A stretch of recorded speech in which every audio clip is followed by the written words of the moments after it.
Hello everyone, this is Mahnaz Bhatt, your zoology teacher. तो आज के लेक्चर में हम जो है नया यूनिट शुरू करने वाले हैं, दैट इज़ जेनेटिक्स। और इसमें हमारा पहला topic is DNA fingerprinting. DNA fingerprinting, पहले हम इस साइड को रहने देते हैं, पहले इस पर फोकस करते हैं। Fingerprinting, prints of a finger, ये जो है बहुत पहले पुराने टाइम से जो है यूज़ किया जाता है कि अगर आपके पास दो फिंगरप्रिंट्स और अगर वो मैच कर जाए तो आप उन दोनों के बीच में लिंक कर सकते हैं कि this is the prints of same person. लेकिन इसमें क्या किया जाता है कि इस फिंगरप्रिंटिंग की एक प्रॉब्लम है कि इसमें एक्यूरेसी 100% नहीं मिलती। अब यहाँ पर जो है एक्यूरेसी 100% ना मिली तो उसके लिए जो है ना एक नई टेक्निक यूज़ की गई थी फॉर द फर्स्ट टाइम, जो है साइंटिस्ट एलेक जेफरी in 1985 में जो एलेक जेफरी है, एलेक जेफरी ने एक लेबोरेटरिकल टेक्निक को जो है यूज़ किया, किस लिए? फिंगरप्रिंट करने के लिए, जिसमें उसने जेनेटिक मटेरियल को यूज़ किया। डीएनए क्या है? ये जेनेटिक मटेरियल है। अब यहाँ पर जो है एलेक जेफरी ने इसने क्या किए, प्रोब्स इसके पास प्रेजेंट थे, लेबोरेटरिकल प्रोब्स। ये क्या है? Non coding sequence, non coding base pair sequence, इनको यूज किया डीएनए जेनेटिक मटेरियल के प्रिंट्स निकालने के लिए। जैसे कि यहाँ पे मैंने लिखा है लेबोरेटरिकल टेक्निक, जिसको हम यूज कर सकते हैं पैटर्निटी टेस्ट में, एज वेल एज अगर क्रिमिनल इन्वेस्टिगेशन है उसमें। अगर हमें पता नहीं है कि क्रिमिनल कौन है, लेकिन हमारे पास कुछ बायोलॉजिकल एविडेंसेस प्रेजेंट है, और वो एविडेंसेस क्या है? जैसे कि ब्लड, हेयर फॉलिकल्स, सीमेन। अगर ये चीज़ें हमें क्रिमिनल साइड से मिलती है लेकिन हमें पता नहीं है कि क्रिमिनल कौन है और हमारे पास कोई सस्पेक्ट है, हम क्या कर सकते हैं? इस टेक्निक को यूज़ कर सकते हैं इन दोनों के बीच का एक लिंक एस्टैब्लिश करना। मतलब अगर इनके जो जेनेटिक मटेरियल जो है वो सिमिलर आए, इन दैट केस जो है वो सस्पेक्ट ही क्रिमिनल है, और अगर नहीं तो इस केस में हम उसको फिर रिलीज कर देते हैं, मतलब वो सस्पेक्ट नहीं रहता। अब यहाँ पे देखें, इसमें जो है हम कैसे यूज़ करते हैं डीएनए को। डीएनए के लिए जो है अगर हम सबसे पहले हम ब्लड की बात करते हैं। ब्लड जो है, ब्लड में ही सब कुछ प्रेजेंट होता है। जैसे कि ये है सेल का न्यूक्लियस, ये आया इसके अंदर क्रोमोसोम्स, और ये आया इसका डीएनए। तो ये डीएनए जो है इसको यूज़ किया जाता है डीएनए फिंगरप्रिंटिंग के लिए। यहाँ पर देखिए, हमारे मतलब इन द होल वर्ल्ड जो है about 99.9% of the sequence, DNA sequence जो है वो सब में सेम होता है।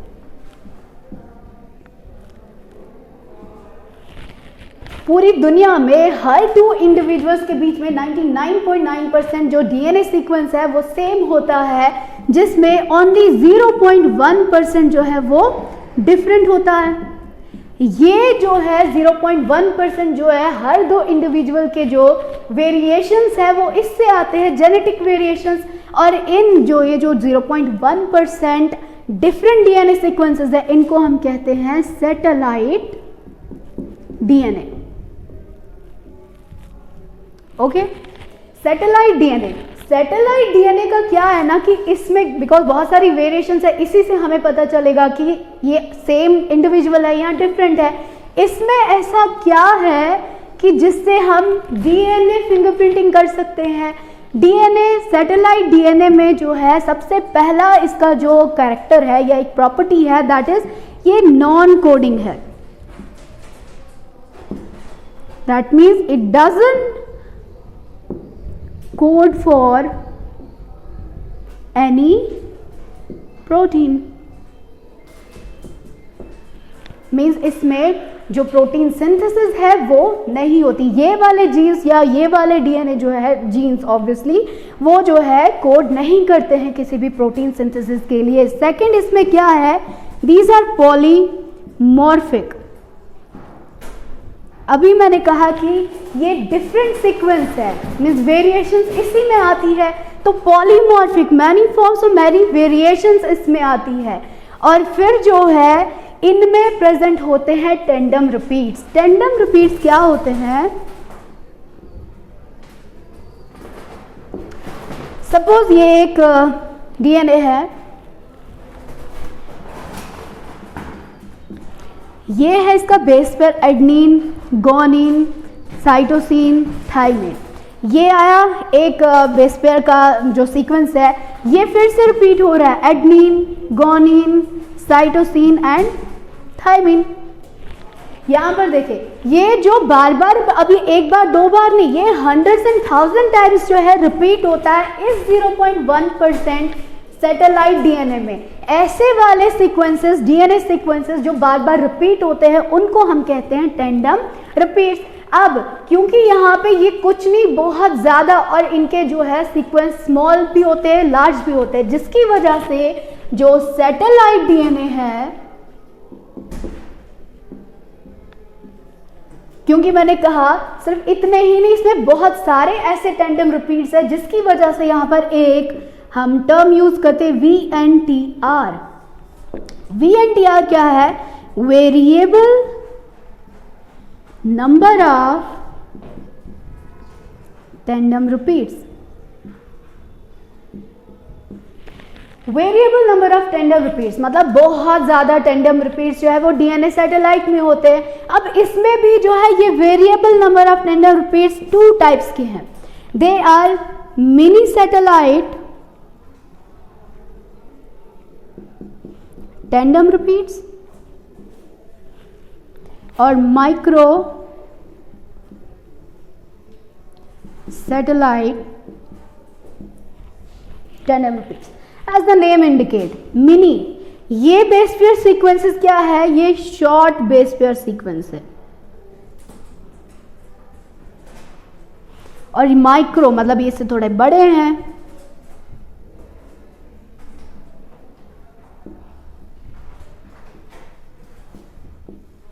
ठीक है, मिनी सैटेलाइट टेंडम रिपीट्स जो है हम मोस्टली करते, हम दोनों को यूज है, लेकिन मोस्टली एंड सबसे ज्यादा कॉमनली यूज टेंडम रिपीट्स जो है वो मिनी सैटेलाइट के है। क्यों? एक तो इनका सीक्वेंस छोटा है, दूसरा इनका नंबर, इनके जो रिपीट्स है वो माइक्रो सैटेलाइट के कंपैरिजन में बहुत ज्यादा है और इजीली अवेलेबल है। इस वजह से हम मिनी सैटेलाइट टेंडम रिपीट्स को ज्यादा यूज करते हैं इस टेक्निक में। ओके, ये आया मिनी सैटेलाइट और माइक्रो सैटेलाइट के बारे में। अब हम देखते हैं कि कैसे हम ब्लड, हेयर फॉलिकल या सीमन या फिर जो भी हमारे पास बायोलॉजिकल एविडेंस है उससे हम जो है ये सस्पेक्ट को जो है हम कह सकते हैं कि क्या वो क्रिमिनल है या नहीं है वो पता चलेगा। तो इसके बारे में हम इसका मैकेनिज्म पढ़ते हैं। आई होप आपको अभी तक समझ आ गया होगा।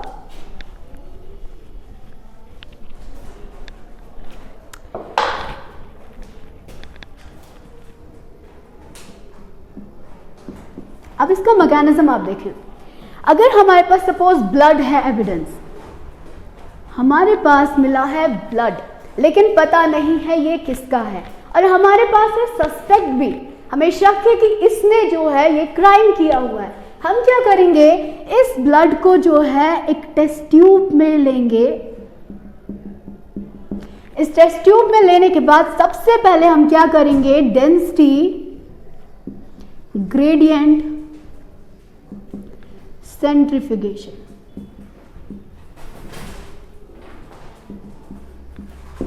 यहां पे देखिए सेंट्रीफ्यूगेशन, सेंट्रीफ्यूज करना। यहां पे क्या किया जाता है, एक जो है एक मशीन ली जाती है जिसमें क्या किया जाता है, इस टेस्ट ट्यूब को उसके अंदर डाल देंगे और वो क्या करेगा, 1 मिनट में जो है एटलीस्ट थाउजेंड्स ऑफ टाइम जो है ना वो गोल गोल घूमेगा, जिसकी वजह से क्या होगा, ये जो टेस्ट ट्यूब है इसके अंदर, जैसे मैंने पहले कहा 99.9% सिमिलर है और ओनली 0.1% डिफरेंट है। तो जिसमें क्योंकि ये क्या है, डेंसिटी ग्रेडियंट है, तो 99.9% की डेंसिटी ज़्यादा है, जिसकी वजह से ये क्या करेगा, ये नीचे इसके बॉटम पे जो है ना सेटल हो जाएगा आफ्टर सेंट्रीफ्यूगेशन। ये बहुत बार रिपीट किया क्योंकि हाई स्पीड से रिपीट होता है, ये इसको मतलब घुमाते हैं, जिसकी वजह से इजीली डेंसिटी से अलग हो जाता है। जो हाई डेंसिटी है वो बॉटम पे बैठेगा और इसके ऊपर जो ये वाला पोर्शन है ये है 0.1%, that is the satellite DNA.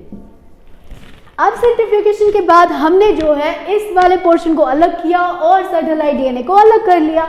हम इसको जो है बाहर निकाल लेंगे। अब जो है हमने इसको निकाल लिया इजीली, ऊपर का शॉर्ट पोर्शन वो जो है सैटेलाइट डीएनए है, उसको निकाला। उसके बाद हमने क्या किया, इसको जो है फ्रेगमेंट्स में डिवाइड किया।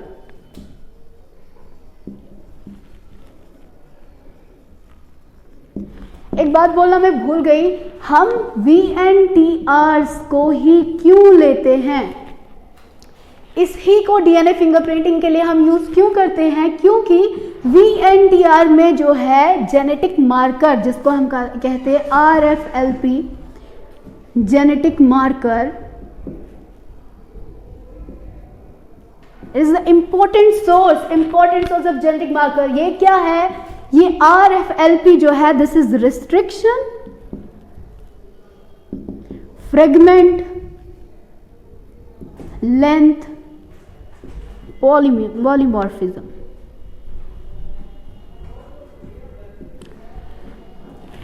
RFLP इस VNTR को ही हम डीएनए फिंगरप्रिंटिंग के लिए यूज क्यों करते हैं, बिकॉज ये क्या है, rich in RFLP genetic marker.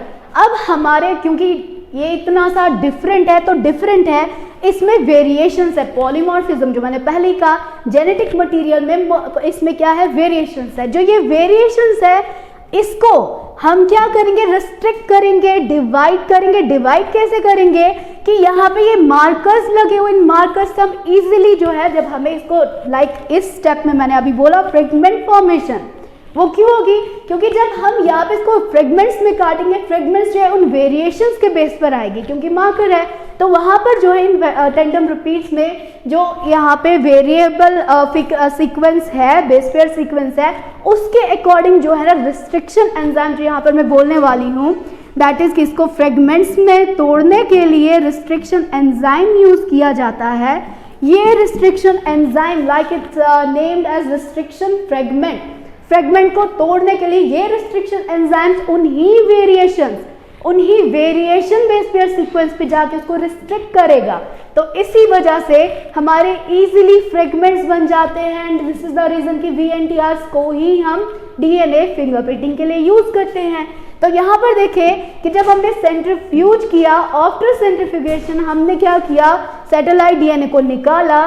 निकालने के बाद हमने क्या किया, उस डीएनए को, सपोज दिस इज डीएनए, इसको हमने रिस्ट्रिक्शन एंजाइम से इसमें यूज किया, जिसने इसको क्या किया, ब्रेक किया इनटू सेगमेंट्स। सपोज इतने सारे बन गए, ये आए इसके सेगमेंट, कुछ बड़े हैं कुछ छोटे हैं, डिफरेंट साइज ऑफ सेगमेंट्स हमारे फ्रेगमेंट्स बन गए। अब यहाँ पे क्या है, बहुत सारे फ्रेगमेंट्स बन गए, लेकिन हम इन सब बहुत सारे फ्रेगमेंट्स को कैसे, हम हाथ से तो निकाल नहीं सकते ना। यहाँ पर हम जो है एक सेटअप यूज करते हैं, that is electrophoresis setup, gel electrophoresis. यहाँ पे देखिए इलेक्ट्रोफोरेसिस सेटअप में क्या किया जाता है, बेसिकली ये फ्रेगमेंट से ही रिलेटेड है। एक सेटअप है, suppose this is the setup,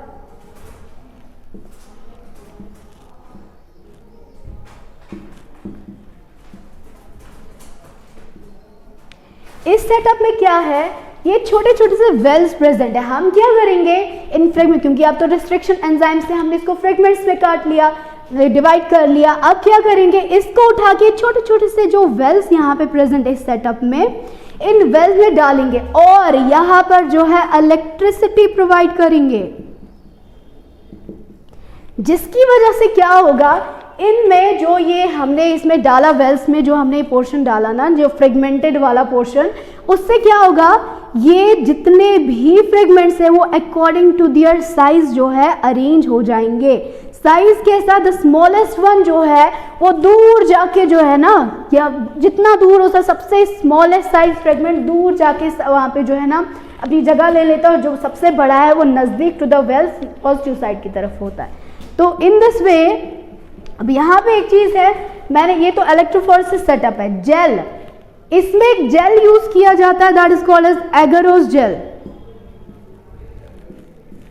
agarose gel, इस सेटअप में एग्रोस जेल यूज किया जाता है, इलेक्ट्रिसिटी यूज की जाती है, जिसकी वजह से, क्योंकि हमने रिस्ट्रिक्शन एंजाइम से डीएनए को काफी शॉर्ट फ्रेगमेंट्स में जो है ना, नंबर ऑफ शॉर्ट फ्रेगमेंट्स में डिवाइड किया था, उनको अकॉर्डिंग टू दियर लेंथ जो है ना हम उनको वहाँ पे अरेंज कर देते हैं। इलेक्ट्रोफोरेसिस सेटअप का एक ही मोटिव है कि इनको अलग करना लेंथ वाइज। जैसे मैंने कहा, जो ही इलेक्ट्रिसिटी प्रोवाइड करी तो शॉर्टेस्ट फ्रेगमेंट जो है ना वो दूर जाके वहाँ पे अरेंज हो जाएगा, और जो सबसे बड़ा है वो पॉजिटिव साइड के नज़दीक में रहेगा। अब ये हो गया अलग, फ्रेगमेंट्स हो गए अलग। नाउ नेक्स्ट स्टेप इज, अब यहाँ पे क्या होगा कि ये तो हो गया, इसको हम आंखों से देख नहीं सकते हैं, ये तो सेटअप के अंदर है, हमें क्या पता कहाँ पे कौन सा, इसको सबको दिखा नहीं सकते ना कि देखो जी अलग हो गया। तो यहाँ पर हम क्या करते हैं, यूज करते हैं southern blotting. Southern blotting, southern blotting में एक्चुअली हम क्या करते हैं, एक नायलन शीट लिया जाता है, इसको हम क्या करेंगे, इसके ऊपर रख देंगे, जो पूरा का पूरा सेटअप है इसके ऊपर रखेंगे और उसको थोड़ा सा इसके ऊपर दबा देंगे। तो ये जितने भी ये फ्रेगमेंट्स जो अरेंज फ्रेगमेंट्स है ना, ये क्या करेंगे, स्टेन करेंगे उस नायलन शीट के साथ। जब वो स्टेनिंग हो जाएगी फिर हम उस नायलन शीट को उठा लेते हैं। अब क्या हुआ, क्योंकि हम ऐसे तो सबको दिखा नहीं सकते कि देखो जी अलग हो गए, ये है फ्रेगमेंट्स, लेकिन नायलन शीट में आके हमने एग्जैक्ट इन्हीं के अकॉर्डिंग, इन्हीं के अरेंजमेंट के अकॉर्डिंग क्या किया, और नायलन शीट पे वो स्टेन्स लग गए और हमारे पास इसी का बिल्कुल छाप वहां पे लग गया। अब नेक्स्ट क्या है स्टेप इसमें, अब ये तो हमारे पास फ्रेगमेंट जो हमें सस्पेक्ट का या फिर जो एविडेंस हमें मिला था उसका आ गया, ये उसके फ्रेगमेंट का अरेंजमेंट है। अब यहां पर देखिए, अब हम क्या करेंगे, एक बाथ लेते हैं, ठीक है। नेक्स्ट स्टेप में एक बाथ यूज किया जाता है। इस बाथ में जो है ना प्रोब्स प्रेजेंट होते हैं। इफ यू रिमेंबर, मैंने स्टार्टिंग में कहा था कि जो जो जाफरी था 1985 में, जैसे मैंने कहा, उसी ने सबसे पहले डीएनए टेक्निक को यूज, डीएनए फिंगरप्रिंटिंग को यूज किया था। उसने प्रोब्स यूज किए थे। वो प्रोब्स लाइक आई सेड, पहले मैंने कहा था कि प्रोब्स जो है वो नॉन कोडिंग बेस पेयर्स हैं, ठीक है। तो वो जो है इस बाथ में इसने बहुत सारे रखे हुए हैं। अब हम इस नायलन शीट को लेंगे, ये नायलन शीट जो है इस बात पे रख देंगे, तो ये प्रोब्स जो है ये एक्टिवली जो है ना, अगर इनका बेस पेयर, मतलब क्योंकि हमें पता है एडेनिन जो है वो थायमिन के साथ ही जो है बॉन्ड बनाता है, और ग्वानिन जो है वो साइटोसिन के साथ ही बॉन्ड बनाता है। तो इन केस अगर इसमें जो है ये जो नायलन शीट पे जो स्टेनिंग सारी हुई है और जो प्रोब्स है वो मैच करते हैं बेस पेयर्स, जो बेस पेयर इसमें अगर मैच करते हैं वो जाके क्या करेंगे, सपोज ये आया बात, ठीक है, ये आया जो हमारे पास इससे आया था सेटअप से, सदर्न ब्लॉटिंग या नायलन शीट पे जो स्टेनिंग है, और ये देखें ये आया सपोज प्रोब, तो ये जो है स्पेसिफिक रीजन के साथ यहां से जाएगा और इसके साथ बेस पेयर बनाएगा। जो ही बेस पेयर बनाए और जो यहाँ पे जितने भी बेस पेयर सीक्वेंस वो बन गए, अगर उनकी कोडिंग हो गई तो बाकी जो है उनको रिमूव कर दिया जाता है, और उस नायलन शीट पर जो है वो उनका, अब वो जो बेस पेयर्ड वहाँ पर जो उनका पूरा सीक्वेंस आ गया ना, वो वैसे लिया और उसको जो है एक्स रे किया जाता है बाय ऑटो रेडियोग्राफी। और इस तरीके से जब हमारे पास एक्सरे पूरा आ गया और हमारे पास ये आया एविडेंस का, और फिर सस्पेक्ट का भी हम ब्लड सैंपल लेंगे, और वैसे ही इसका ये जो है डीएनए फिंगरप्रिंटिंग लेंगे, फिर इनकी प्रोफाइलिंग करेंगे। अगर मैच हुई तो वो सस्पेक्ट ही जो है वो क्रिमिनल है, और अगर नहीं होता है तो इन दैट केस जो है वो बेचारा बच गया। तो यहाँ पर जो है ये है मैकेनिज्म डीएनए फिंगरप्रिंटिंग का। तो एक बार मैं रिपीट करती हूँ पूरा का पूरा प्रोसेस। तो यहाँ पर आप देखिए, सबसे पहले ब्लड लिया, ब्लड को सेंट्रीफ्यूज किया, सेंट्रीफ्यूज करने के बाद जो है 99.9% बॉटम पे डेंसिटी ग्रेडियंट है, बॉटम पे बैठ जाएगा, और जो 0.1% दैट इज सैटेलाइट डीएनए वो टॉप पे आ जाएगा। इसको हमने निकाल लिया। निकालने के बाद इसको फ्रेगमेंट्स में डिवाइड कर लिया। कैसे? By using restriction enzymes.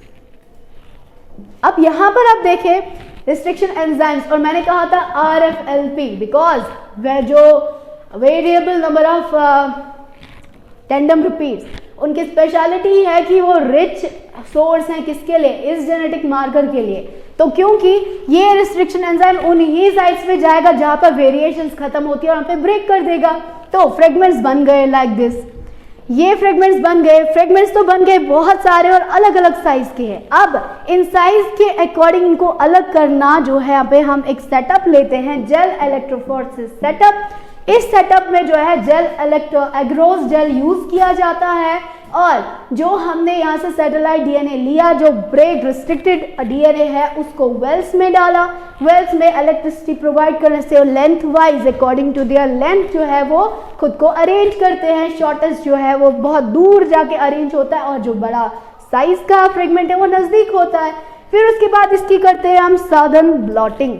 Southern blotting में एक नायलॉन शीट लिया जाता है, इसके ऊपर रख दिया, उसके फ्रेगमेंट्स जो है वो ये जो है अरेंजमेंट का